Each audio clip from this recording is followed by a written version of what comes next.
एक हॉस्टल में 3 दोस्त रहते थे, रवि, पुनीत और राजेश।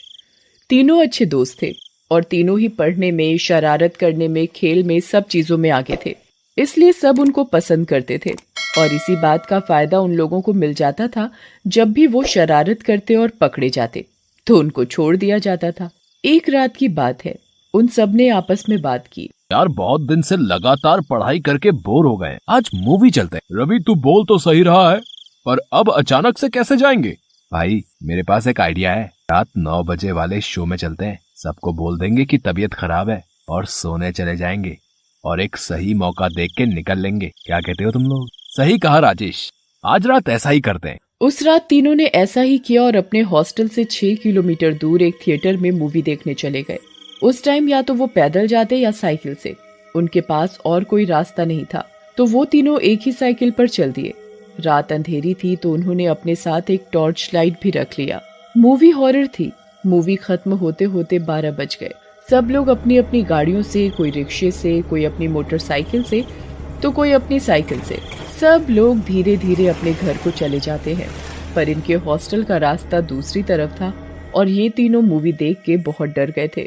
भाई मेरी मानो तो आज हॉस्टल नहीं जाते हैं, बहुत डर लग रहा है। मुझे भी बहुत डर लग रहा है, कितना भयानक जंगल है। बेटा आज हॉस्टल नहीं पहुंचा ना तो कल क्लास लग जानी है। कुछ भी हो आज हॉस्टल जाना ही होगा। पुनीत सही कह रहा है राजेश, डरने से क्या होगा, मन से डर को निकालते हैं और हॉस्टल चलते हैं। वैसे भी ये सब फिल्में काल्पनिक होती हैं, ये हमारे मनोरंजन के लिए बनाया जाता है और हॉस्टल में भी सब परेशान हो रहे होंगे। जंगल के भूत से तो हम बच जाएंगे, पर हॉस्टल के भूतों से हमें कौन बचाएगा? ऐसा बोलकर तीनों हंसने लगते हैं और साइकिल लेकर हॉस्टल की ओर चल देते हैं। हॉस्टल और थिएटर वाले रास्ते में एक छोटा सा जंगल पड़ता था। वो बहुत डरावना और अंधेरा भरा था। जब ये लोग वहाँ से गुजर रहे थे तो तीनों बहुत डरे हुए थे। टॉर्च की लाइट में रास्ता देखते देखते धीरे धीरे साइकिल चला रहे थे। तभी साइकिल के आगे बैठे रवि ने बोला, भाई ये पेड़ पर क्या लटक रहा है? भाई नीचे नहीं, पेड़ पर देखो। तीनों ने जैसे ही पेड़ पर देखा, एक चुड़ैल का लटकता हुआ हाथ उनकी साइकिल के हैंडल पर आ गिरता है। तीनों डर के मारे बेहोश हो जाते हैं। सुबह जब 4 बजे पुलिस की पेट्रोलिंग जीप आई तो पुलिस वालों ने उनके चेहरे पर पानी मारा और उनके होश में आने पर उनसे उनका एड्रेस पूछकर उनको हॉस्टल में छोड़ाए। उन तीनों का कल रात की घटना से सर भारी था। वो हॉस्टल पहुंचकर फ्रेश होके कुछ नाश्ता करके दोबारा सो गए। किसी से भी उन लोगों ने रात की घटना का जिक्र नहीं किया।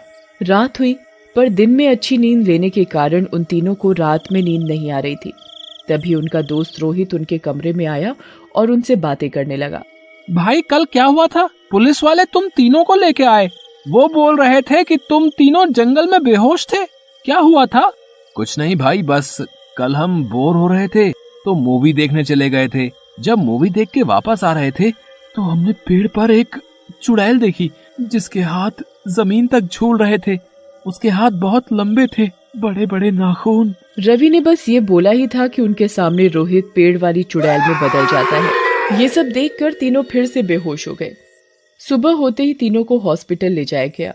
उनको बहुत तेज बुखार और कमजोरी महसूस हो रही थी और पूरा शरीर कांप रहा था। उन तीनों के चेहरे को देखकर यही लगता था जैसे उन तीनों ने कुछ बुरा अनुभव किया है।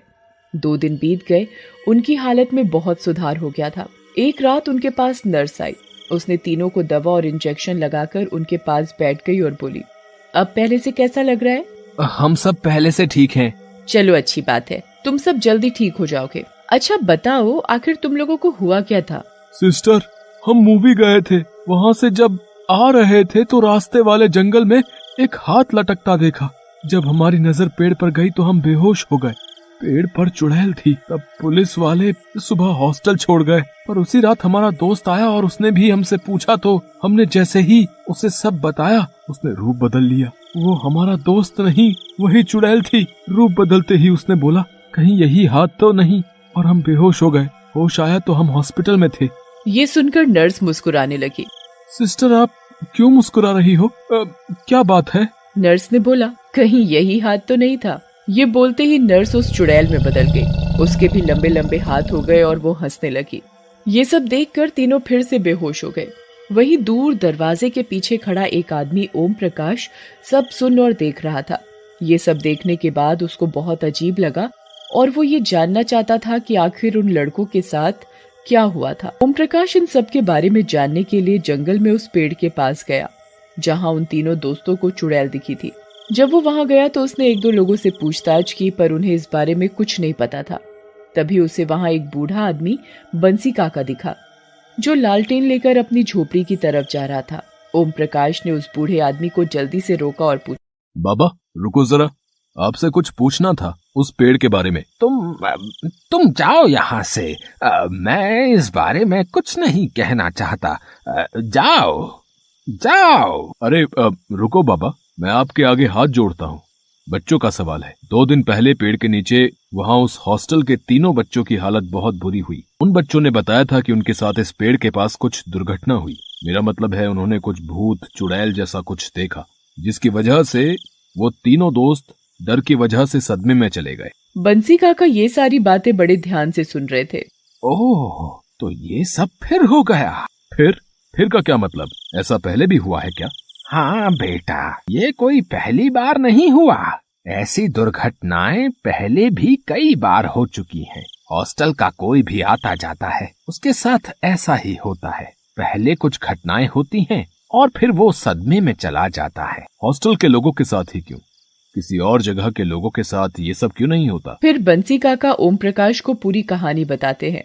बेटा, कुछ साल पहले की बात है। हॉस्टल के कुछ शरारती लड़के लड़कियों को परेशान करते थे और उनको ठीक से पढ़ने नहीं देते थे, और शरारत करके जब पकड़े जाते तो उन बेचारी लड़कियों का नाम लगा देते। एक लड़की थी रेशमा, जो बहुत ज्यादा उन लड़कों की शरारतों से परेशान हो चुकी थी। रेशमा ने उन लड़कों की शरारतों से दुखी होकर इस पेड़ पर आत्महत्या कर ली। तभी से उस रेशमा की आत्मा उस पेड़ के पास भटकती है और इसलिए वो सिर्फ हॉस्टल के लोगों को ही मारती है। अच्छा, ये सारी बात है।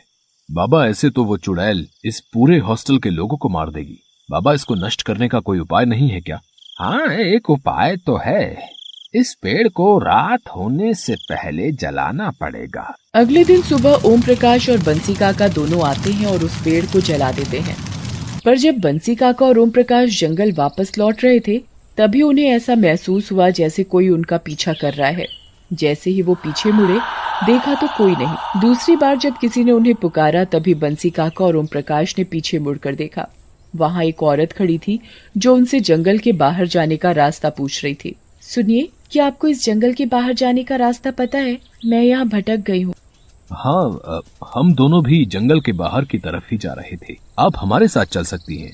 वो औरत उन दोनों के साथ साथ चलने लगी। तभी बंसी काका की नजर उस औरत के पैरों की तरफ गई।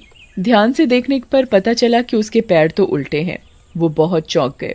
जैसे जैसे उसने ऊपर देखा, उस औरत की आंखें लाल हो गई, उसके बड़े बड़े नाखून हो गए और वो एक चुड़ैल के रूप में आ गई। बंसी काका बहुत डर गए। जैसे ही उसने ओम प्रकाश को बताना चाहा, चुड़ैल ने उसका गला पकड़ लिया। बंसी काका की करकराहती आवाज सुनकर ओम प्रकाश पीछे की तरफ देखने लगा। देखा तो पता चला वो औरत और कोई नहीं, चुड़ैल थी जिसे वो अभी अभी जला कर आए थे। बंसी काका ने जैसे तैसे खुद को छुड़ाया। फिर बंसी काका और ओम प्रकाश अपनी जान छुड़ाते हुए दूसरी ओर भागे और एक छोटे से मंदिर में जाकर छुप गए। वो चुड़ैल वापस कैसे आई बाबा? हमने तो उस पेड़ को जलाकर उसे मुक्त कर दिया था ना। हाँ, वही तो मैं भी सोच रहा हूँ। वो चुड़ैल वापस कैसे आई? थोड़ी देर सोचने के बाद बंसी काका को याद आया। वो चुड़ैल अपना बदला लेने इसलिए आई है क्योंकि उसे उन लड़कियों से माफी मंगवानी है। अब एक ही रास्ता है, वो लड़के उस चुड़ैल से माफी मांगे और उससे कहें कि आज के बाद कोई लड़की तो क्या, हॉस्टल का कोई भी इंसान किसी भी व्यक्ति को परेशान नहीं करेगा। फिर वो चुड़ैल हमेशा के लिए मुक्त हो सकती है। फिर ओम प्रकाश और बंसी काका मंदिर के बाहर की तरफ देखते हैं तो कोई भी नजर नहीं आता। तभी वो दोनों हॉस्पिटल की तरफ चल पड़ते हैं और हॉस्पिटल पहुंचकर उन तीनों लड़कों से मिलते हैं और सारी बात बताते हैं। तुम तीनों को उस चुड़ैल से माफी मांगनी पड़ेगी, तभी वो शांत होगी। तुम सबको हमारे साथ चलना होगा। वो चुड़ैल जरूर उस पेड़ के पास ही होगी जिसे हमने जलाया था। सुमित, पुनीत, राजेश, ओम प्रकाश और बंसी काका साथ मिलकर उस चुड़ैल के पास जाते हैं। चुड़ैल वहीं उस पेड़ पर बैठी होती है। सुमित, पुनीत और राजेश जैसे ही उस चुड़ैल के पास जाते हैं, चुड़ैल उसे मारने के लिए आती है। सुमित, पुनीत और राजेश उस चुड़ैल के सामने अपने घुटनों पर बैठकर उससे हाथ जोड़कर माफी मांगने लगते हैं। चुड़ैल, हमें माफ कर दो। हम दोबारा किसी भी व्यक्ति को परेशान नहीं करेंगे। हम आपसे वादा करते हैं, और जो आपके साथ हुआ आज के बाद किसी के साथ नहीं होगा। हमें हमारी गलती का पछतावा हो चुका है। ठीक है, मैं तुम्हारी माफी से सहमत हूँ। मुझे अब तुम पर विश्वास है कि अब आप सब किसी को परेशान नहीं करेंगे, और जो लोग दूसरों को परेशान करते हैं तुम लोग उनको ऐसा करने से रोकोगे। अब मैं यहाँ से जा रही हूँ, क्योंकि तुम लोगों की माफी से मेरा मन बदल गया है। अब मैं आसानी से मुक्त हो सकती हूँ।